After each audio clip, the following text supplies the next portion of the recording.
I'm going to present to you the story of Ruth. It's based on the whole book of Ruth because you can't really break this one up.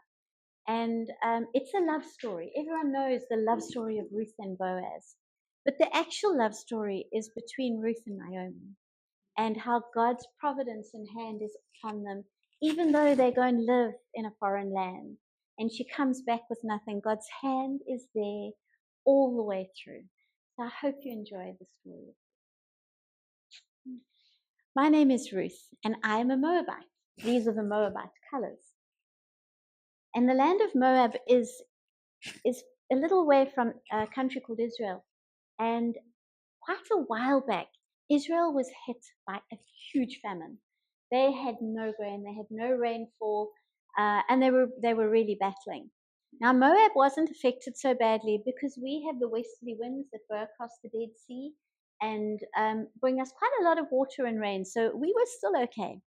And at this time, a family from a little town from part of Israel, part of Judah, called Bethlehem, this family came to live with us in Moab. And it caused quite a stirring. Because while we can trace our genealogies back, we're similar. We have heritage that we share, and we share some language and some culture, but they also are ancient enemies of us Moabites. So it was a strange choice to make, but they were lovely people. They came from a good family, and the father's name was Elimelech, and he was married to Naomi, and they had two very handsome young sons, Malhon and Chilion. And so they settled in to our way of life. And because we shared some customs, they settled in quickly and well. And they were a hardworking family, and they soon were accepted into our community. And after a while, the young men, it was time for them to marry. So their father decided to find wives for them amongst our community. And I was chosen for Malhon, and Oprah was chosen for Chilion, the other brother. And I was about 14 years old at the time, which is a good time to get married.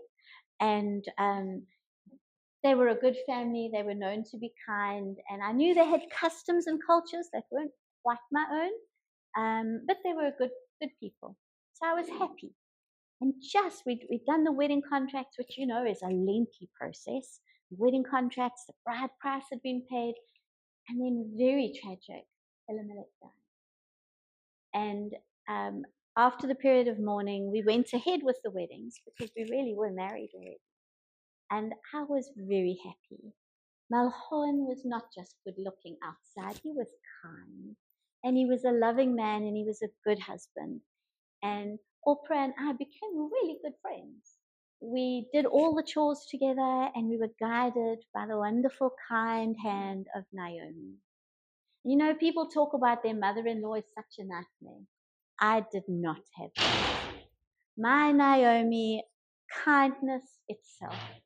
She was always gracious. She taught us how to cook their food. She taught us how to dress appropriately for their culture. And we learned to be good wives under her kind guidance. And we also learned to observe her worship of this God Yahweh was very different to our gods. They never sacrificed children, and they didn't call for blood sacrifices from themselves, and they were far away from their synagogue, but we had Sabbath, and it was lovely. It was a wonderful, happy 10 years. And then my life changed forever, for a double tragedy struck. Both brothers died. Unexpectedly, they were so young, and they died. And I was bereft. Even breathing had become hard work. And life without them was so heartsore. And for Naomi, she said, "Call me Mara, for bitterness filled her heart. To have lost her husband and now both her sons. And the pain of loss, if you've experienced it, there are no words. An indescribable pain. And for Oprah and I, we didn't even have children to bring us comfort. But now it's more than that. For as women, we can't go out and work. We have no way of supporting ourselves. So there are 3 widows in a house, and the food supply is dwindling. And neighbor's kindness can only last so long.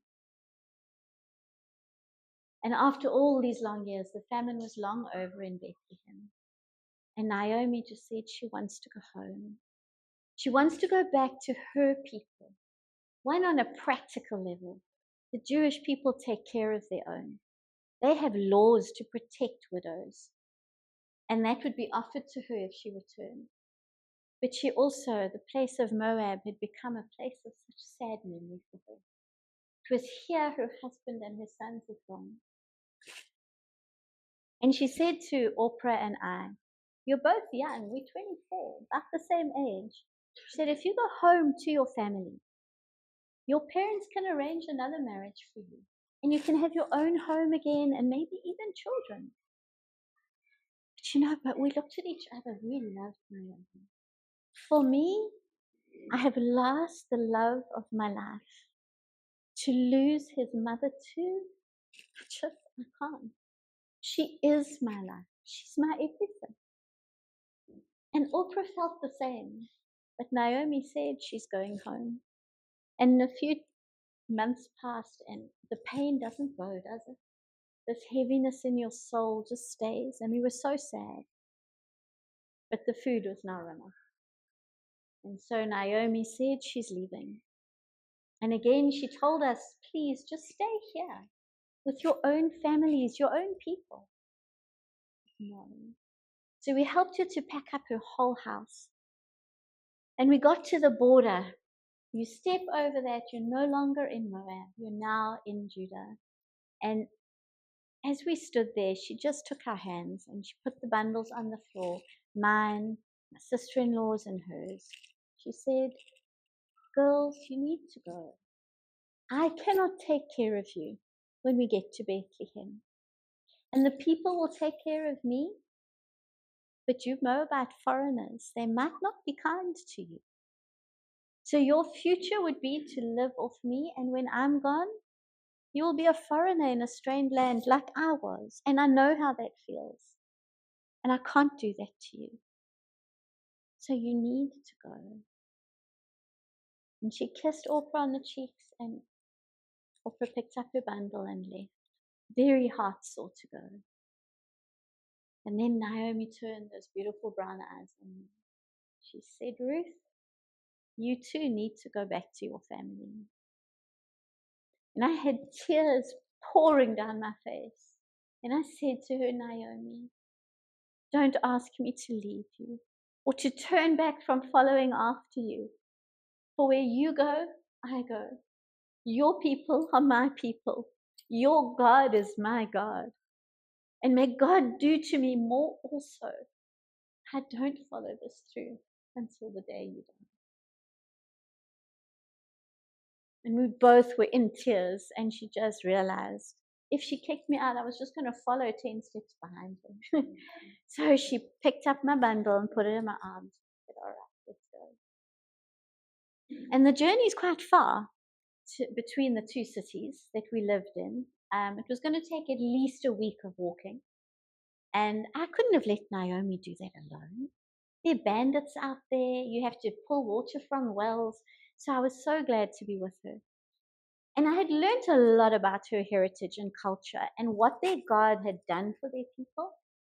But as we walked, she told me more, so that I would know when I got to Bethlehem how to fit in with everyone's culture. I don't know if any of you have ever moved from one place to another, one country to another. It's different, and you need to try and fit in. And as I walked with her, my heart knew I'd done the right thing.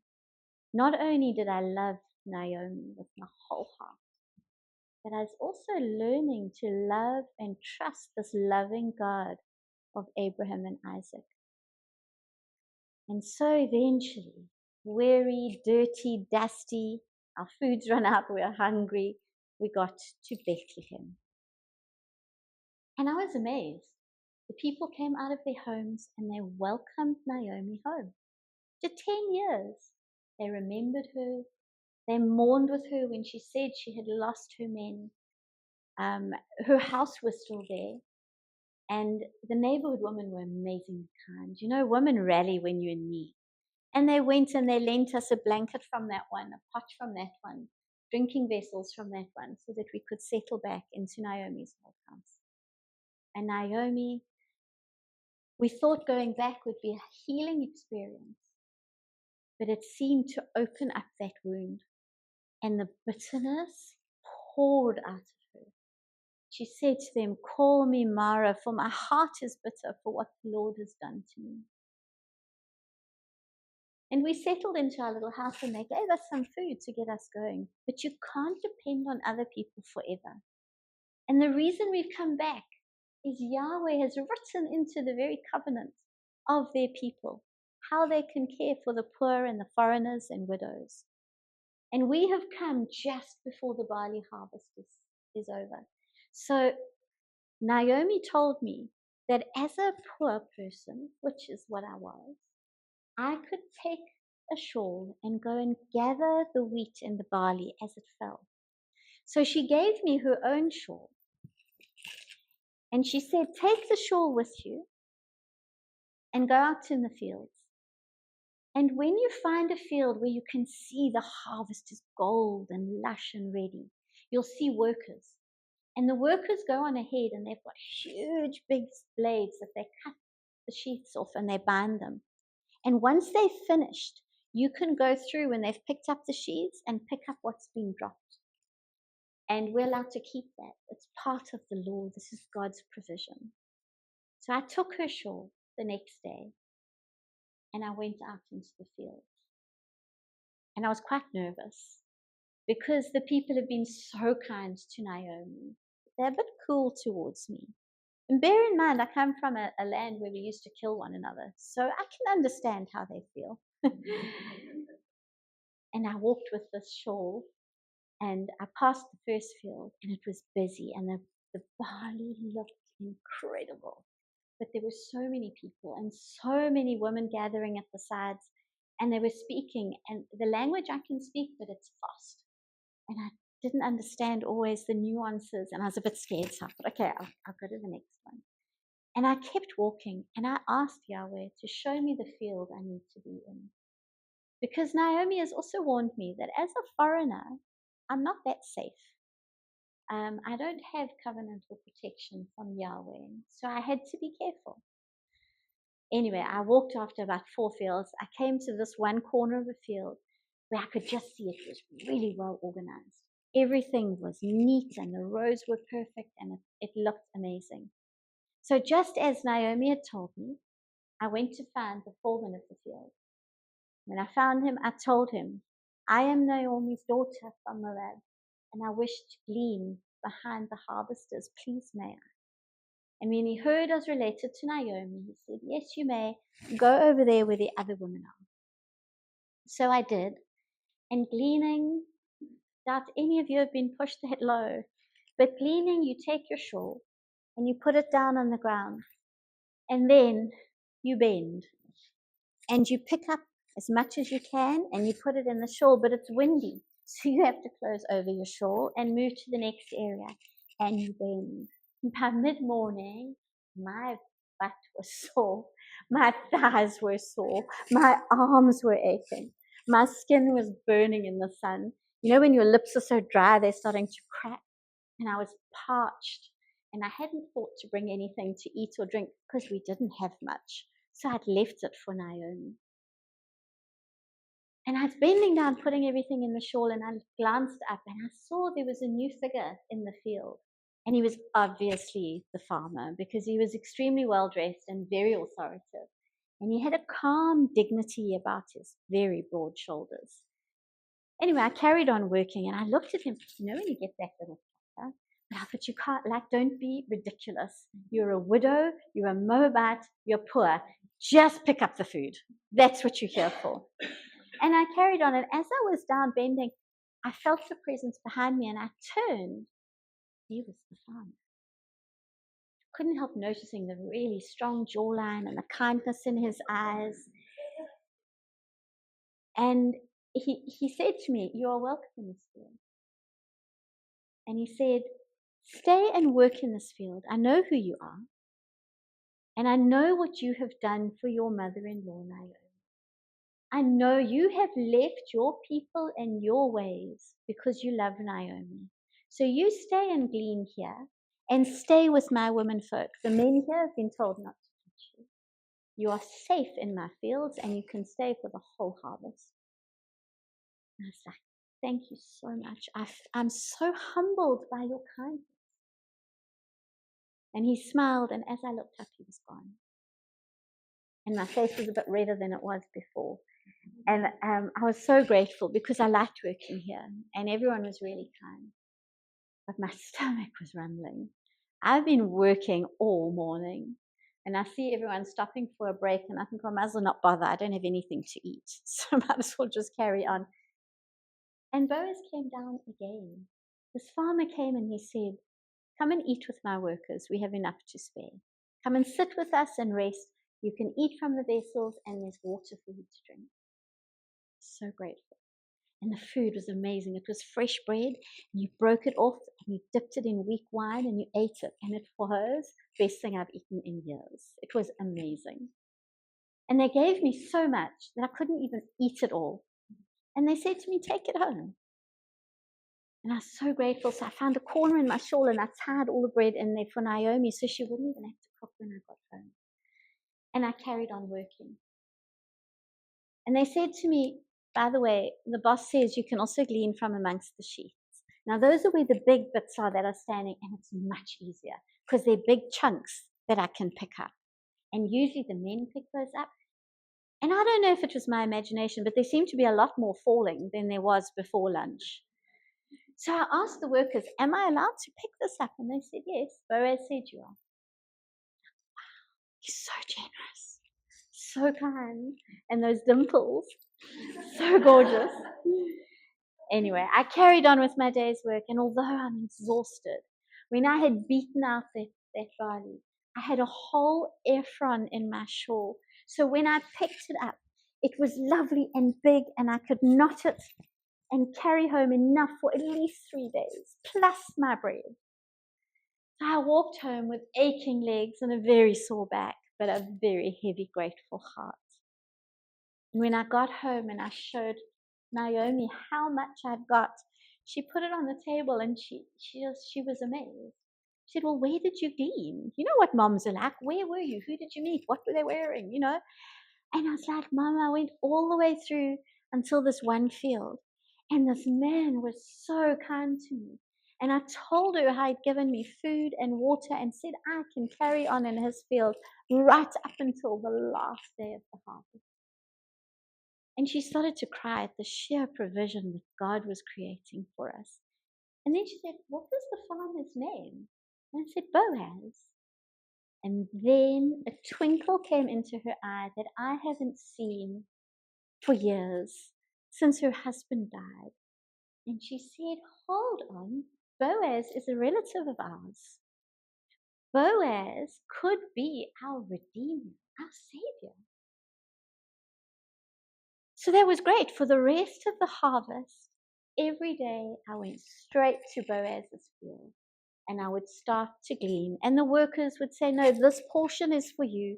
And it was so easy because they left sheaths down for me that I could just pick up and take. God was so kind. We would have enough food for at least the next season. And sometimes I would think I saw Boaz in the field over there. And sometimes I thought he was looking at me, but then I don't be ridiculous. And when I did look up, he wasn't. But I was always aware he was around, and his fields were incredibly well done. And then Naomi said to me, it's now getting to the end of harvest. So they're now going to start doing the threshing. They're going to separate the corn, the barley from the actual strands, because the strands are useless. They throw them away.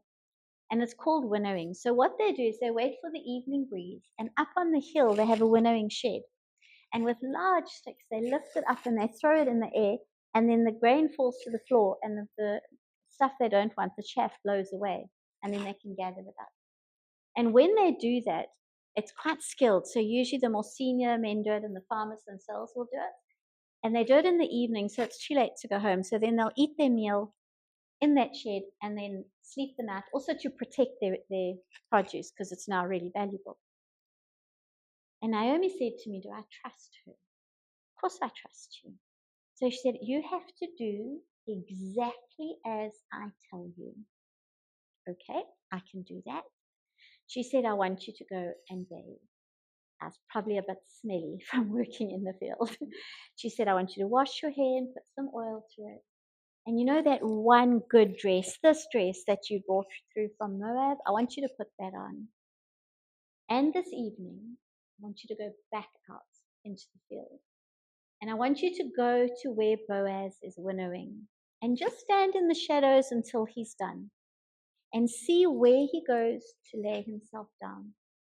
And then when he's asleep, I want you to quietly go and lie down at his feet and take a corner of his cloak and cover yourself. How would you feel if your mother-in-law told you to do this? Like, she said, just trust me. And I had said I trust her, so let me prove myself to be true. And that's exactly what I did. Bathed, I anointed my hair, dressed nicely, and off I went. Now my heart's pumping in my chest because I know enough to know that I'm in a little bit of danger going out at night by myself.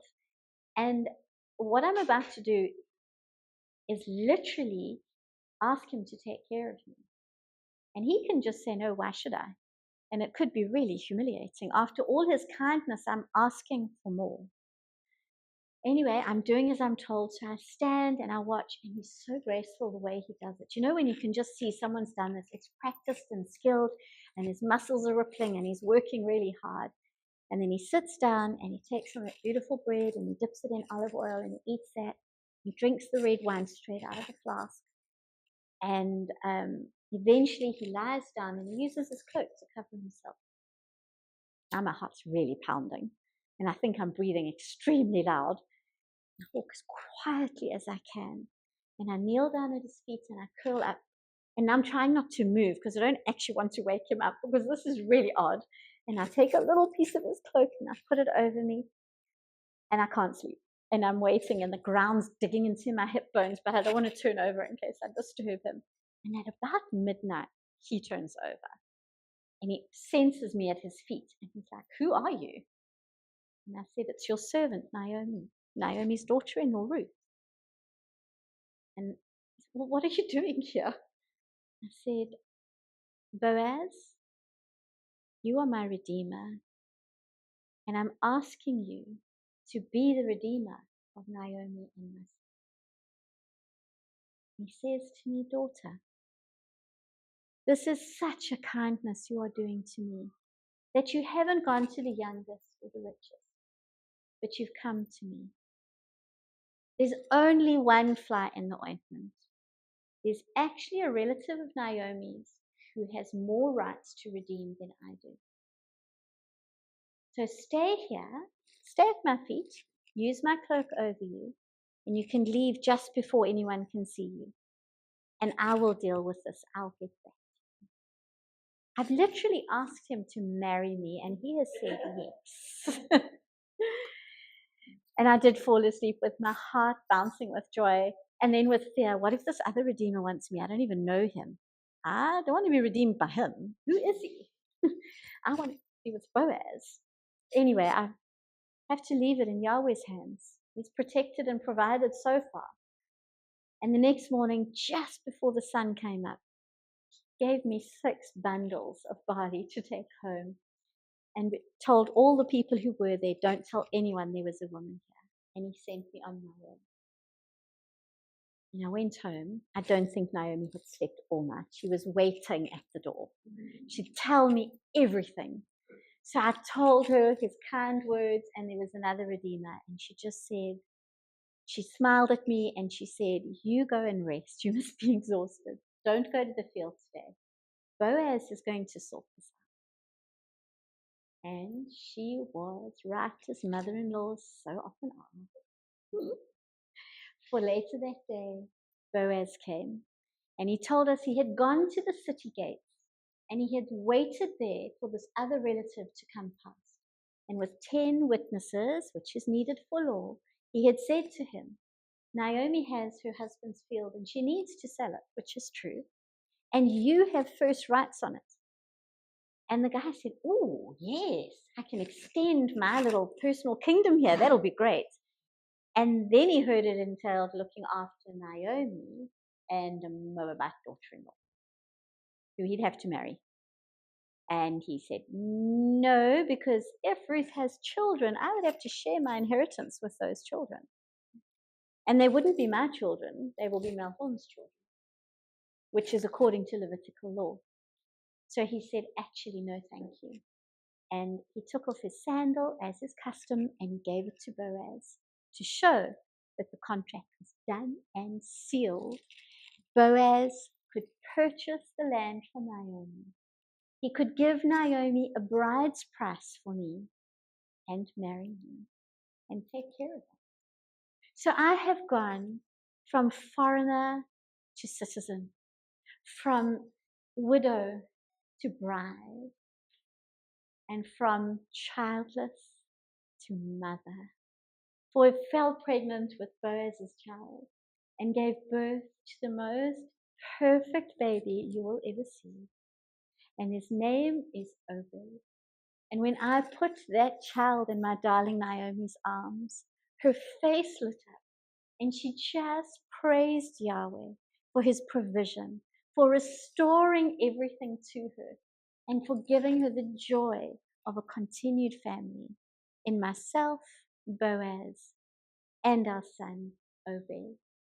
And we didn't know that one day Obed would have a son called Jesse, and Jesse would have many sons, but his youngest would be called David and would be the future king of all Israel. And I've often asked Boaz, why did you notice me, a foreign widow? Why did you accept me so willingly when nobody else would have married me? And he just reminded me, his mother's name was Rahab, and she was a Canaanite. So he wasn't afraid to marry a foreigner because he knew Yahweh's love extends to all people. And that's the story of it.